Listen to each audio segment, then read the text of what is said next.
एका ओवीमध्ये किती उत्कट भाव दर्शन आहे. म्हणून ज्ञानोबारायांनी ज्ञानेश्वरी लिहिण्यासाठी ओवी हा छंद निवडला. ओम नमोजी आद्या वेद प्रतिपाद्या जय जय स्वसंवेद्या आत्मरूपा. आणि प्रथम वंदन त्यांनी आत्मस्वरूपाला केलं.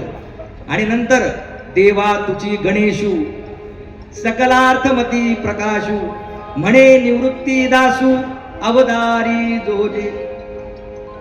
आत्मस्वरूपाला वंदन केलं. मंडळी, आपलं लोकसंगीत फक्त अध्यात्माचं प्रबोधन करतं. आणि जे अध्यात्माचं प्रबोधन करतं तेच आपलं लोकसंगीत. दुसरं लोकसंगीत आपलं नाही.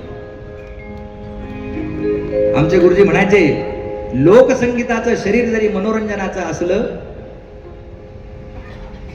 आत्मा मात्र प्रबोधनाचा असावा.